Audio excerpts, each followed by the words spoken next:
જય શ્રી કૃષ્ણ. રાધે રાધે. શ્રી કૃષ્ણ ગોવિંદ હરે મુરારે, હે નાથ નારાયણ વાસુદેવાય. મિત્રો, આજે આપણે પુત્રદા એકાદશીના દિવસે પુત્રદા એકાદશીની વ્રત કથા કરીશું. પુત્રદા એકાદશીનું વ્રત કરવાથી સંતાન સુખ, પારિવારિક જીવન, સમૃદ્ધિ અને જીવનના તમામ સંકટોમાંથી મુક્તિ મળે છે, જે ભગવાન વિષ્ણુ અને માતા લક્ષ્મીના આશીર્વાદ દ્વારા પ્રાપ્ત થાય છે. જેમાં યોગ્ય સંતાન પ્રાપ્તિ, સંતાનના લાંબા આયુષ્યની કામના, ધન લાભ અને મોક્ષની પ્રાપ્તિ થાય છે. આ વ્રતનું મુખ્ય ફળ સંતાન સુખની પ્રાપ્તિ છે. જે દંપતીને સંતાન નથી તેમના માટે આ વ્રત ખૂબ જ ફળદાયી છે. સંતાન પ્રાપ્તિની સાથે બાળકને લાંબુ આયુષ્ય, સુખ અને તેના જીવનની મુશ્કેલીઓ દૂર થાય છે. ઘરમાં સુખ સમૃદ્ધિ આવે છે. આજે પુત્રદા એકાદશીનું વ્રત કરવાથી અંતે મોક્ષ પ્રાપ્ત થાય છે.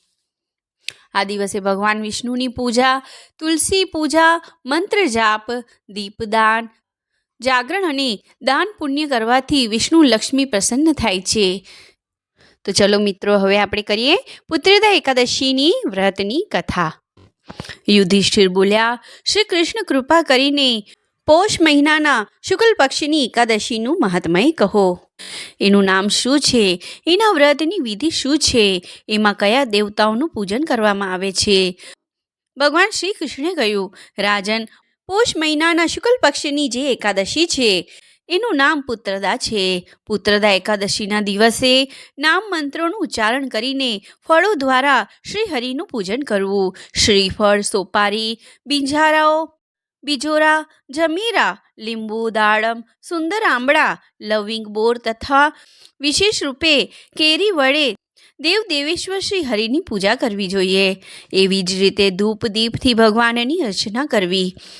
પુત્રદા એકાદશીના દિવસે વિશેષ રૂપે દીપદાન કરવાનું વિધાન છે. રાત્રે વૈષ્ણવ પુરુષો સાથે જાગરણ કરવું જોઈએ. જાગરણ કરનારને એ ફળ મળે છે કે જે ફળ હજારો વર્ષની તપસ્યા કરવાથી પણ નથી મળતું.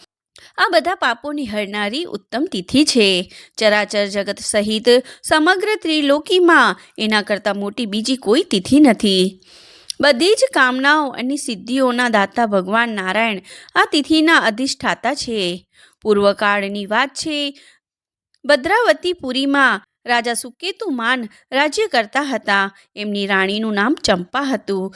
રાજાને ઘણા સમય સુધી વંશ ચલાવનાર પુત્રની પ્રાપ્તિ ન થઈ.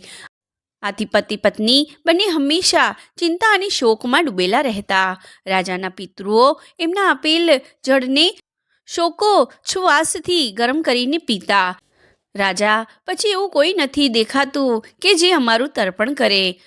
આમ વિચારીને પિતરો દુઃખી રહેતા. એક દિવસ રાજા ઘોડા પર સવાર થઈને ઘોર જંગલમાં ચાલ્યા ગયા. પુરોહિતો વગેરે કોઈને પણ આ વાતની ખબર નહોતી. મૃગ અને પક્ષીઓવાળા એ ઘોર જંગલમાં રાજા ભ્રમણ કરવા લાગ્યા. માર્ગમાં ક્યાંક શિયાળનો અવાજ સંભળાતો હતો તો ક્યાંક ઘુવડોનો. જ્યાં ત્યાં રીંછો અને મૃગો દ્રષ્ટિગોચર થઈ રહ્યા હતા. આ પ્રમાણે ફરીને રાજા વનની શોભા જોઈ રહ્યા હતા. એવામાં બપોર થઈ ગઈ. રાજાને ભૂખ અને તરસ સતાવવા લાગી. રાજા પાણીની શોધમાં આમ તેમ ભટકવા લાગ્યા. પુણ્ય પ્રતાપે રાજાને એક સુંદર સરોવર દેખાયું. એની નજીકમાં મુનિઓના ઘણા આશ્રમો હતા.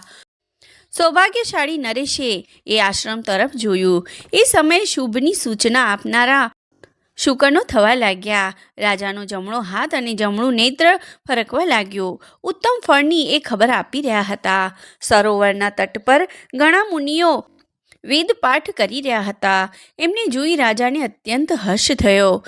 તેઓ ઘોડા પરથી ઉતરીને મુનિઓ સમક્ષ ઊભા રહી ગયા અને અનેક પ્રકારે મુનિઓની વંદના કરવા લાગ્યા.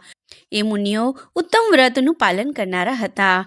જ્યારે રાજાએ હાથ જોડીને વારવાર દંડવત પ્રણામ કર્યા ત્યારે મુનિઓ બોલ્યા, રાજન, અમે તમારા પર પ્રસન્ન છીએ. રાજા બોલ્યા, તમે કોણ છો? તમારા નામ શું છે? અને તમે શા માટે અહીં એકત્રિત થયા છો? કૃપા કરીને આ બધું મને કહો. મુનિઓ બોલ્યા, રાજન, અમે લોકો વિશ્વે દેવ છીએ, અહીં સ્નાન માટે આવ્યા છીએ. મહા મહિનો નજીક આવ્યો છે. આજથી 5મા દિવસે મહા મહિનાના સ્નાનનો આરંભ થઈ જશે. આજે પુત્રદા નામની એકાદશી છે. વ્રત કરનારા મનુષ્યોને એ પુત્ર આપે છે. રાજાએ કહ્યું, વિશ્વે દેવગણ, જો તમે પ્રસન્ન હો તો મને પુત્ર આપો. મુનિ બોલ્યા, રાજન, આજના જ દિવસે પુત્રદા નામની એકાદશી છે. એનું વ્રત ઘણું વિખ્યાત છે. તમે આજે આ ઉત્તમ વ્રત કરો. મહારાજ, ભગવાન કેશવના પ્રસાદથી તમારે ત્યાં ચોક્કસ પુત્ર થશે. ભગવાન શ્રી કૃષ્ણ કહે છે, યુધિષ્ઠિર, આ પ્રમાણે એ મુનિઓના કહેવાથી રાજાએ ઉત્તમ વ્રત કર્યું.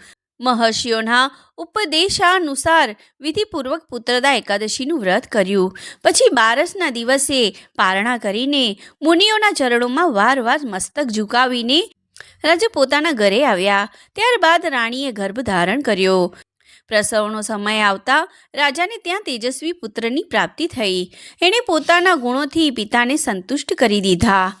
એ પ્રજાપાલન બન્યો. આથી રાજન, પુત્રદા એકાદશીનું ઉત્તમ વ્રત જરૂર કરવું જોઈએ.